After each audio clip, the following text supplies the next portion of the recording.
Assalamualaikum warahmatullahi wabarakatuh. Dengan saya di sini Galang Kusuma Nantyo. Kita ada di acara podcast PKRS Rumah Sakit Rumani Muhammadiyah Semarang.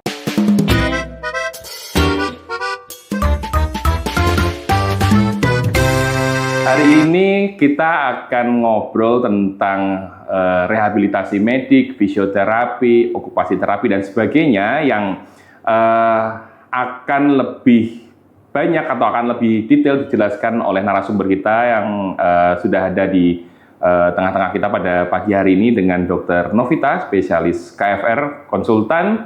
Selamat pagi dok, Assalamualaikum. Waalaikumsalam, selamat pagi Dokter Galang. Iya dokter, jadi kita nanti, saya pengen ngajak ngobrol dokter nih dokter, terkait rehabilitasi medik ya, dan khususnya sebenarnya lingkup atau apa saja sih yang ada di rehabilitasi medik itu, begitu ya dok ya. Dan juga nanti untuk teman-teman sahabat Rumani, kita juga ada ngobrol tentang mitos atau fakta yang mungkin masih banyak beredar di masyarakat kita dokter gitu ya, terkait beberapa hal khususnya tentang kesehatan fisik ya atau keturunan fisik begitu. Nah dokter, di sini sebenarnya rehabilitasi medik itu apa sih dok? Karena mungkin banyak masyarakat atau mungkin sahabat Rumani di sini yang belum benar-benar tahu sebenarnya rehabilitasi medik itu apa. Karena yang paling dihafal adalah saya mau terapi ya begitu dokter. Itu gimana dokter? Jadi yang namanya rehabilitasi medik itu adalah salah satu bentuk layanan kesehatan yang ditujukan kepada mereka-mereka yang mengalami gangguan fisik juga gangguan fungsi. Yang mana gangguan fungsi dan fisik ini muncul akibat dari suatu penyakit ataupun suatu cedera yang dialami oleh seseorang, kemudian kita lakukan perbaikan ya, artinya tata laksana dengan berbagai alat ya, intervensi fisik dan juga adanya latihan atau exercise yang mana nanti melibatkan banyak tim di sini ya. Rehabilitasi medik tidak berdiri sendiri pastinya. Itu kurang lebihnya seperti itu. Gitu ya dok. Jadi memang terkait tentang bagaimana mengembalikan khususnya fungsi dan juga fisik ya dok ya. Yang artinya mungkin jika ada cedera misalnya olahraga seperti itu dok ya. Terus kemudian mungkin untuk jalan tuh masih sakit begitu betul, ya. Nanti dengan Dokter Novita akan dibantu ya dok ya untuk program-program menangani dan memaksimalkan penyembuhannya. Begitu ya dok ya. Jadi mungkin penyembuhan kan bisa lewat obat. Nah ini salah satunya dari Dokter Novita adalah penyembuhan yang tidak lewat obat. Betul ya dokter ya. Jadi ada latihan-latihan. Cuman di rehabilitasi medik sendiri itu secara khusus ada tindakan, kegiatan atau layanan apa saja ya dok di situ ya dok? Ya, jadi Dokter Galang, kami ini kan tim ya. Rehabilitasi medik itu tidak bekerja sendiri. Kebetulan karena saya ini bekerja di Rumah Sakit Rumani, saya bercerita yang tersedia ya. Di Rumah Sakit Rumani ada layanan fisioterapi. Kemudian okupasi terapi dan terapi wicara. Fisioterapi, okupasi terapi dan terapi wicara ya dok. Nah, boleh dijelaskan nih dok, untuk fisioterapi sendiri itu ya khususnya untuk apa? Terus kemudian okupasi terapi sendiri dan terapi wicara itu khususnya untuk pasien apa? Dan apakah ini hanya untuk dewasa? Anak-anak juga boleh atau bagaimana dok? Ya. Jadi pada prinsipnya baik terapi okupasi, terapi wicara maupun fisioterapi itu bisa menangani semua usia ya. Semua jenis kelamin. Ya, jadi mau usia anak-anak ya dari lahir, kemudian bayi ya dalam artian ini sampai dengan usia lanjut bisa. Nah, cuma mereka punya uraian tugas. Nah, yang tentu berbeda ya dengan yang lain. Jadi semacam ada spesialisasinya masing-masing ya dok ya. Ada uraiannya sendiri, job description-nya sendiri. Jadi kalau fisioterapi itu kan bentuk suatu layanan kesehatan yang ditujukan kepada individu ataupun sekelompok orang dengan tujuan untuk memulihkan gerak ya, gerak fungsi fisik ya, melalui apa? Melalui beberapa pendekatan intervensi di sini menggunakan beberapa modalitas fisik ya. ya dengan menggunakan alat-alat dan juga pendekatan tentunya tadi latihan, adanya bentuk-bentuk latihan. Nah, kalau okupasi terapi juga sama seperti fisio ya, jadi bentuk layanan kesehatan yang ditujukan kepada individu ataupun kelompok yang sama-sama memiliki suatu hendaya atau gangguan di sini,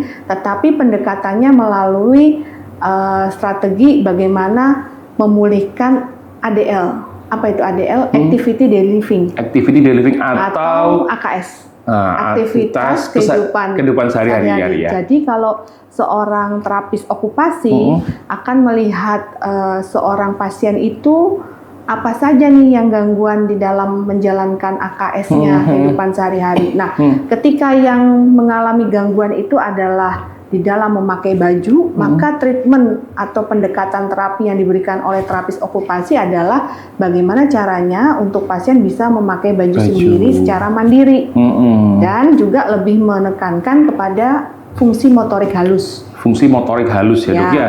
Sementara kalau fisioterapi memang lebih menekankan kepada motorik kasar. Misalnya bagaimana berpindah tempat, mobilisasi pasca suatu penyakit atau cedera begitu ya. Nah, lain lagi nih dengan terapi wicara ya. Tetapi yang orang sering salah itu adalah kalau terapis wicara berarti hanya aspek komunikasi nih atau aspek bicara bahasa, tidak. Ada juga aspek menelan. Nah, itu pasiennya bisa bayi juga loh. Balita. Balita ya, Dok ya. Contoh yang feeding problems. Banyak balita ya. Ibu-ibunya itu mengeluhkan bahwa ketika naik tekstur, makan dari komposisi yang halus, kemudian konsistensinya ditingkatkan menjadi agak kasar, itu nggak mau. Nah, itu juga masuknya ke ranah terapi wicara ya, nanti treatmentnya. Jadi menelan pada bayi, kemudian pada dewasa, misalnya stroke, gangguan menelan. Nah, itu juga bagian terapi wicara begitu. Ya, jadi ternyata sangat kompleks sekali ya, Dok ya. Fisioterapi ini atau rehabilitasi medik ini sendiri yang terdiri dari fisioterapi, okupasi terapi dan terapi wicara ya, Dok ya. Itu yang tersedia di sini. Ini yang tersedia di sini dan insya Allah nanti akan ada layanan lainnya ya, Dok ya, yang mungkin pengembangan di mana secara rinci adalah fisioterapi itu khususnya untuk yang motorik kasar, Dokter ya, betul ya. Jadi utamanya. Jadi untuk misalnya apa ya, Dok? Duduk ke berdiri, gitu ya, Dok ya, jalan, transferring ya. Terus memindahkan barang gitu, itu kalau termasuk itu. Tangan motorik halus. Motorik halus ya, berarti masuknya ke okupasi terapi. Dan ternyata terapi wicara tidak hanya wicaranya yang diperbaiki, ya begitu ya, Dok ya, diperbaiki. Ternyata juga sampai ke menelan loh, sahabat Rumani. Jadi mungkin sahabat Rumani yang menyaksikan bahwa misalnya memiliki saudara atau keluarga yang memiliki gangguan atau kesulitan gitu ya, Dok ya, untuk menelan, untuk mengunyah, itu termasuk ya, Dok ya, mengunyah gitu ya, itu ternyata bisa dibantu oleh terapi wicara, begitu ya, Dok ya, terapi wicara untuk membantu memulihkan gitu, karena karena ternyata fungsinya adalah dua dari rehabilitasi medik. Fisik dan fungsi, betul ya, dari ya? Jadi fisik begini, dan fungsi. Dokter Galang, ketika kita mengalami suatu cedera atau penyakit, tentu fisik kan terganggu.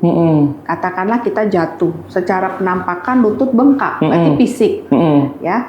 Tapi secara fungsi terganggu, misalnya karena sakitnya itu bengkaknya dia nggak bisa berjalan, ya berpindah tempat. Nah, itu juga kami pikirkan, karena dengan adanya nyeri itu aktivitas terganggu, apa kualitas hidup seseorang jadi turun. ADL tadi itu ya, Dok ya, atau AKS tadi ya. Itu kan membuat seseorang menjadi kadang-kadang sedih dong, depresi ya. Apalagi yang biasanya mungkin aktif, sering olahraga misalnya, terus karena mungkin kondisi dan tidak tahu harus bagaimana, kan gitu ya, Dok ya. Kadang mungkin sudah minumin obat misalnya, sudah dipijet misalnya, ternyata malah mungkin kurang baik hasilnya, akhirnya mengganggu ADL atau AKS-nya tadi ya, aktivitas kesehariannya ya, kegiatan sehari-hari seperti itu. Jadi bisa mungkin lebih detailnya lagi terkait okupasi terapi dan fisioterapi, itu adalah untuk motorik kasar untuk yang fisioterapi, betul ya dok ya? Betul. Latihan fisioterapi untuk motorik kasar, sedangkan untuk okupasi terapi itu adalah untuk yang motorik halus, megang gelas, betul ya dok ya? Jadi misalnya ini dok, ada pasien mungkin datang ke dokter ya dok ya, dengan ya tadi seperti tadi, nah habis main sepak bola misalnya, kemudian pergelangan kakinya ini cedera dok, bengkak begitu ya dok ya, bengkak. Nah itu berarti secara motorik kasar ya untuk jalan kan sulit ya dok ya, mobilisasi sulit ya, naik pasti. Motor sulit, mungkin untuk berpindah tempat misalnya itu sulit gitu. Ya, betul. Ditambah juga kan berarti untuk menggunakan kaos kaki, menggunakan sandal mungkin agak kesulitan. Maka itu nanti bisa dilayani oleh dua-duanya ya dok ya? Bisa ya. Dengan melihat based on problem. Based on problem. Jadi kita kan melakukan assessment terlebih dahulu ya. Sebetulnya fisiknya apa saja yang ditemukan, kemudian fungsi apa yang terganggu. Lalu kita bikin program sesuai dengan problem. Kebutuhan ya, kebutuhan ya. Dan kalau dalam kondisi yang contoh tadi itu dok, itu secara program kira-kira apakah bisa dijalankan bersama-sama ataukah salah satu dok? Atau misalnya fisioterapi dulu baru ke okupasi atau bagaimana dok? Sebentar, bersama-sama itu 1 hari? 1 hari misalnya setelah fisioterapi kemudian lanjut okupasi atau bagaimana tuh dok? Kalau dalam 1 hari langsung 2 itu saya tidak begitu menyarankan. Tidak disarankan ya dok karena lelah. Karena ada latihan-latihannya gitu ya dok ya? Jadi sebaiknya berbeda hari dokter gitu Galang. Ya? Misalnya hari ini fisio, hari berikutnya okupasi. Karena tentu orang cedera itu kan juga punya nyerinya kan ambang nyerinya berbeda. Kemudian kalau suruh 2 kali treatment, kemungkinan capeknya kan akan lebih dibandingkan kalau 1 hari 1. Gitu. Dan biasanya setiap sesi yang dokter layani di Rumah Sakit Rumani itu berapa menit ya dok? Untuk treatmentnya? Iya, misalnya satu program gitu ya dok ya? Kurang lebih 30 menit. 30 menit ya, dan itu udah cukup lelah ya untuk misalnya pasien-pasien yang sedang mengalami cedera ya. Jadi mungkin untuk masyarakat atau pasien-pasien yang membutuhkan layanan rehabilitasi medik ini tentu untuk kesembuhan kan memang semua melalui proses ya dokter. Betul. Kadang banyak nih dok yang sahabat Rumani itu yang menanyakan dan mungkin mengasumsikan bahwa wah sekali saya di terapi harus, kan nggak mungkin ya dok ya, tentu harus ada progres dan melihat kondisi masing-masing dan beratnya cedera ya dok ya. Beratnya cedera kalau mungkin usia betul sekali, antara usia kalau misalnya sudah usia lanjut begitu kan tentu kesulitannya jauh lebih berbeda ya. Nah kemudian ini dok untuk terapi wicara sendiri, karena banyak sekali nih dok pertanyaan-pertanyaan gitu ya dari sahabat Rumani bahwa terapi wicara ini apakah hanya untuk anak yang dengan keterlambatan bicara, begitu ya dok, keterlambatan bicara, ataukah dewasa juga bisa untuk mungkin kesulitan bicara, dan mungkin pola latihannya seperti apa dok untuk terapi wicara ini sendiri, selain tadi yang salah satunya ternyata juga bisa untuk menelan, seperti itu dok? Ya. Jadi memang seperti yang di awal tadi bahwa semua tim ya, fisio, okupasi maupun wicara itu bisa melayani pasien dengan anak-anak ataupun dewasa. Ya. Contoh kalau pada kasus ini adalah terapi wicara dengan keterlambatan bicara. Kita juga harus melihat apakah keterlambatan bicara ini murni karena kurang stimulasi ataukah karena pola asuh yang kurang benar di rumah, ataukah memang disertai gangguan perilaku. Karena luas. Ya. Jadi tentu penanganan terapis wicara pada saat menangani anak dengan keterlambatan bicara yang murni karena kurangnya stimulasi, dengan keterlambatan bicara yang diikuti atau disertai dengan gangguan perilaku, approach-nya atau caranya berbeda. Gitu. Jadi ternyata apalagi apa tadi stroke ya? Stroke misalnya untuk pasien dewasa ya dok ya? Tekniknya lain lagi. Karena berbeda ya kalau yang untuk pasien-pasien dewasa mungkin yang mengalami paham. gangguan stroke yang tadinya sebenarnya bisa berbicara, gitu ya, benar ya dok ya? Betul. Karena kondisinya kemudian akhirnya ada gangguan dalam berbicara, mungkin secara kemampuan ada ya, tapi berbeda dengan anak-anak dengan yang dari awal belum meraih kondisi di mana dia normal. Ya toh. Ya, tadi kan kita sudah banyak berdiskusi, banyak ngobrol terkait terapi bicara ya dok. Nah ini ada lagi yang menarik ini dok, karena banyak sekali juga pertanyaan yang masuk ke kita ya dok ya, tentang kondisi autis ya dok ya, anak dengan autis. Nah itu bagaimana pendekatan atau penata laksanaannya dok pada kondisi-kondisi anak yang dengan autis itu sendiri, apakah akan berbeda ataukah sebenarnya sama aja, itu bagaimana dok? Nah kembali lagi dokter Galang, jadi setiap pasien yang datang, entah itu diagnosa autis atau speech delay, kita harus mengakses dulu. Ya, jadi apa yang menjadi permasalahan pada anak tersebut dan apa potensi yang sudah dimiliki. Jadi ketika kita melihat seorang pasien itu tidak selalu yang kita lihat problemnya saja, tapi apa potensi yang yang sudah ada. Nah, potensi yang sudah ada itu bisa menjadi bekal untuk kita bisa melaksanakan program kita. Nah, kita tahu bahwa anak autis itu seringkali mengalami gangguan pada aspek bahasa atau bicara dan aspek dalam interaksi sosial. Nah, tentunya pada pasien dengan autis ini perlu treatment pada teman-teman okupasi dan juga terapi bicara. Kenapa harus terapi okupasi? Karena anak-anak autis tersebut seringkali diikuti dengan gangguan perilaku.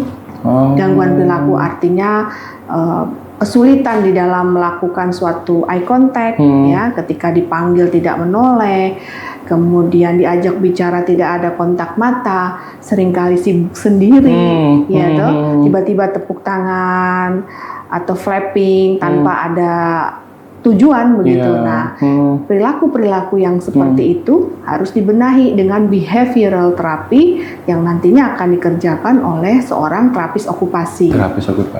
Nah, ketika anak autis sudah bisa melakukan eye contact dengan lawan bicara, sudah paham sedikit atau perintah sederhana, maka terapi bicara bisa juga melakukan treatment ya pada autis yang memang ada gangguan berbahasa.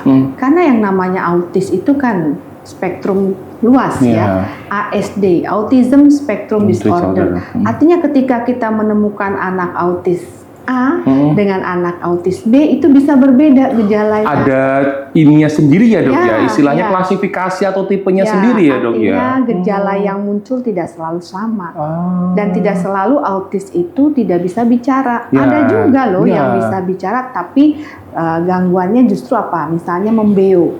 Misalnya saya tanya, Devan sudah makan? Dia menjawabnya sudah makan. Nah itu tidak menjawab, tapi meniru atau membeo. Nah, ekolalia yang kita sebut dengan membeo ini, itu juga perlu treatment yang akan dilakukan oleh terapis bicara. Jadi kita melihat dulu apa problemnya. Gitu. Berarti artinya pada kondisi-kondisi pasien yang memiliki kondisi autism tadi ya dok ya, atau autis itu sendiri, ternyata juga spektrumnya luas, begitu ya dok ya, spektrumnya luas dan memiliki kebutuhan pelayanan masing-masing, begitu ya. Cuma yang saya tangkap dari dokter tadi ya, insya Allah untuk kebutuhan itu di rumah sakit Rumahan ini insya Allah bisa ya dok ya, karena ternyata terapi bicara, lengkap sudah. Okupasi, kemudian maaf dok, misalnya dengan autism yang mungkin dengan juga gangguan motorik kasar itu juga ada ya dok? Ada ya, dan di sini pun juga insya Allah bisa ya dok ya, artinya bisa dan 3 kebutuhan utama atau mungkin pokok yang untuk dari rehabilitasi medik itu sudah bisa tercakup kepada pasien gitu ya dok ya. Betul. Biasanya untuk progres nih dok atau untuk kemajuannya itu kira-kira biasanya sampai berapa lama itu dok? Nah ini ya. Masing-masing ya dok ya? Betul, ya. Jadi sebetulnya tidak ada standar baku gitu ya. Tetapi tentu ada faktor yang mempengaruhi keberhasilan dari suatu program atau treatment, yaitu apa? Support system.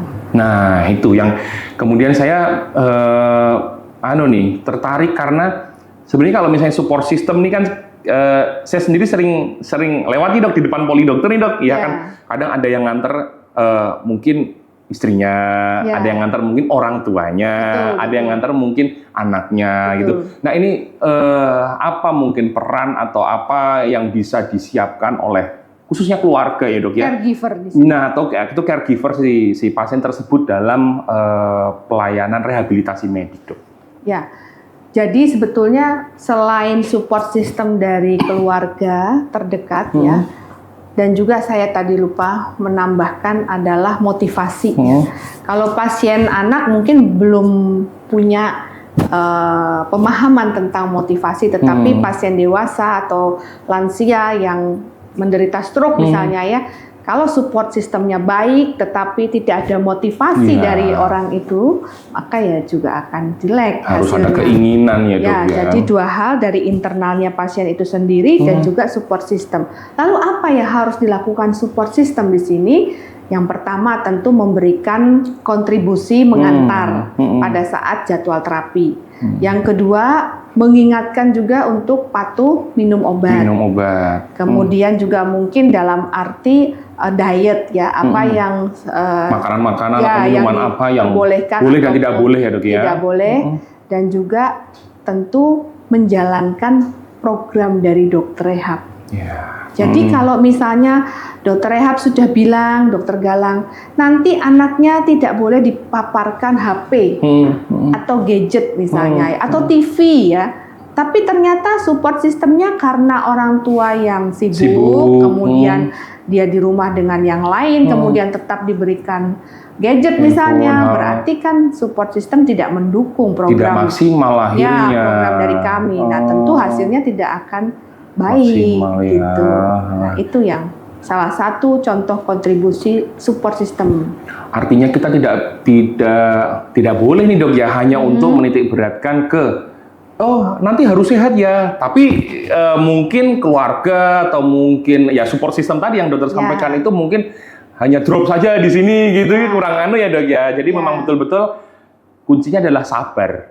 Betul ya, sabar karena ini semua adalah proses, begitu ya, dia proses dan akan memunculkan hasil apabila semua yang mungkin tadi disampaikan oleh Dokter Novita itu bisa dijalani satu persatu gitu ya dok ya, pelan-pelan, karena tentu pasti kita sebagai seorang dokter kan juga pengennya hasil yang terbaik untuk pasien kita ya dok ya. Nah begitu, jadi sahabat Romani, sangat menarik sekali apa yang sudah dijelaskan oleh Dokter Novita khususnya tentang layanan rehabilitasi medik. Nah ini dok, sebelum kita masuk ke sesi mitos dan fakta ya, atau mitos atau fakta, ini ada juga nih customer atau mungkin sahabat Rumani yang mungkin pernah merasakan atau pernah dilayani di unit rehabilitasi medik kita begitu ya dok ya, kan mungkin ada beberapa hal atau beberapa latihan, terus kemudian apa yang dilakukan teman-teman. Nah ini kadang banyak yang berasumsi bahwa ini kayak dipijet, kan kita ada gerakan-gerakan yang mungkin seperti dimasas ya dok ya. Nah gitu. Nah sebenarnya apakah ada beda dok untuk gerakan-gerakan atau tindakan yang di rehabilitasi medik dengan di mungkin masas-masas yang ada di luar sana ya dok ya? Itu bagaimana itu dok? Ya kalau saya memberikan tanggapan ya Dokter Galang tentu berbeda ya. Kami di sini melakukan suatu tindakan berdasarkan assessment. Jadi tidak langsung pasien itu kita treatment tanpa kita melihat apa dulu masalahnya. Langsung diblok gitu enggak ya? Tidak. Bahkan kalau pasien itu rujukan dari ortopedi, kami pun melihat hasil ronsennya terlebih dahulu. Artinya masas yang selama ini orang kenal dengan pijat ya tentu berbeda. Yang pertama karena yang melakukan juga tentunya sudah ahli ya, sudah kompetensi. harus sekolah dulu untuk bisa meraih kompetensi tersebut. Kemudian tekniknya juga berbeda. Sebetulnya yang dilakukan terapis mungkin bukan masas, tapi lebih kepada manipulasi sendi, mobilisasi sendi yang kaku. Tapi pemahaman pasien itu seperti seolah-olah sama dipijat, padahal tidak, karena tekniknya tentu berbeda. Ya.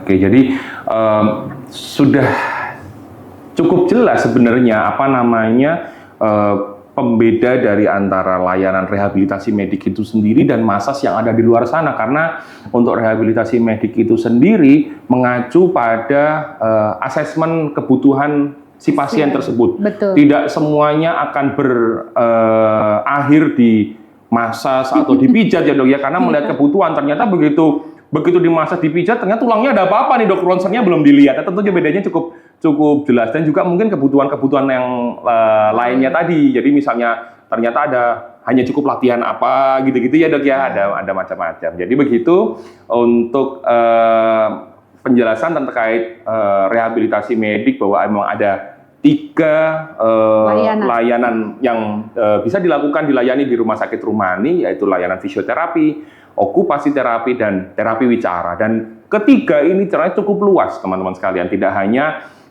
berkaitan tentang bagaimana latihan berjalan, bagaimana latihan mengangkat barang, bagaimana latihan untuk berbicara. Ternyata sangat luas.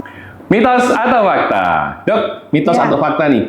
Bentuk kaki bayi yang cenderung O atau X itu dia akan selamanya hingga dewasa. Mitos atau fakta, dok? Mitos. Nah, kenapa itu, dok? Karena memang bayi lahir itu awalnya bentuknya O. Bentuknya O. Nah, nanti sejalan dengan usia itu akan sempat mengalami X kemudian lurus. Memang itu grafik pertumbuhan tulang. Oke, jadi mitos ya teman-teman. Mitos atau fakta bahwa jika kita tangan kidal, maka akan selamanya kidal dan tidak akan sulit menggunakan tangan kanan. Mitos atau fakta, dok? Mitos. Mitos ya. Ya, kalau dilatih bisa. Tidak menutup kemungkinan dia bisa menggunakan tangan kanan. Menggunakan tangan kanan. Oke.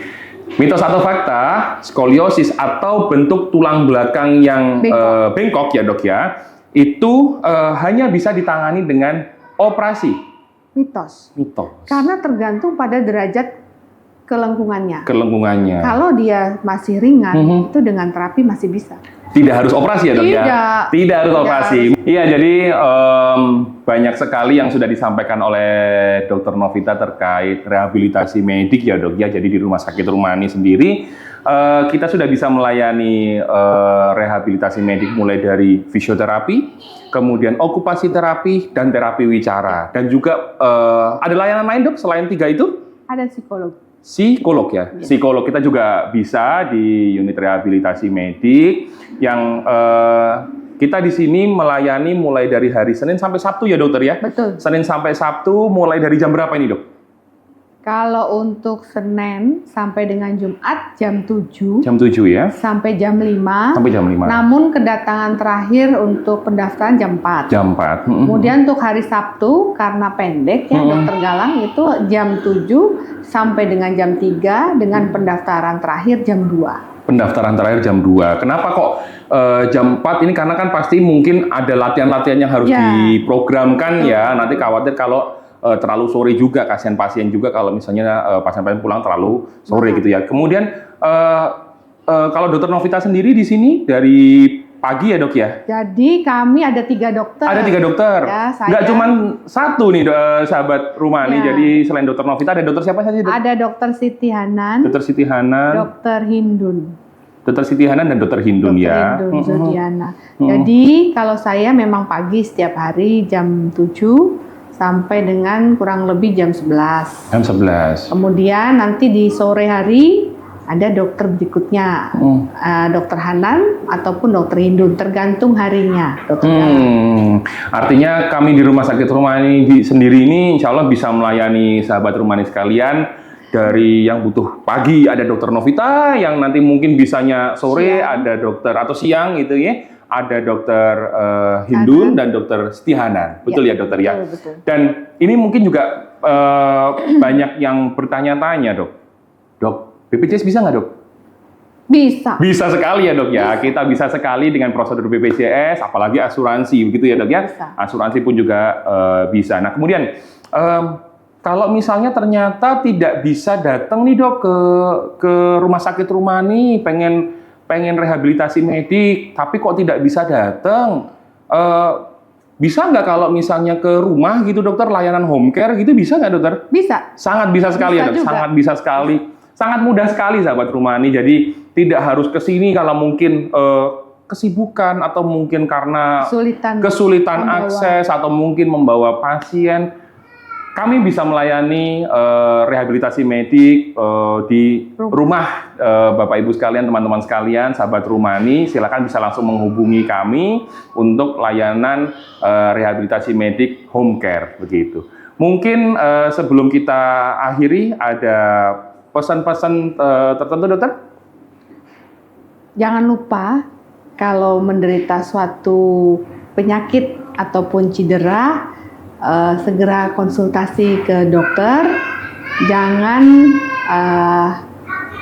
salah treatment. Salah gitu, treatment ya. Jadi segera konsultasikan ke dokter. Dan nantinya kalau memang membutuhkan pelayan rehabilitasi medik, silahkan bisa mengunjungi Rumah Sakit Rumani. Ya baik, begitu. Jadi begitu pesan dari Dokter Novita, spesialis kedokteran fisik rehabilitasi, konsultan. Jadi jangan sampai menunda ya, karena ini berkaitan dengan fisik dan fungsi. Betul. Oke, mungkin sekian dulu yang bisa kami sampaikan. Saya Galang dan dengan narasumber kita Dr. Novita, mohon undur diri. Terima kasih. Sampai jumpa kembali di podcast PKRS Rumah Sakit Rumani. Wassalamualaikum warahmatullahi wabarakatuh. Waalaikumsalam warahmatullahi wabarakatuh.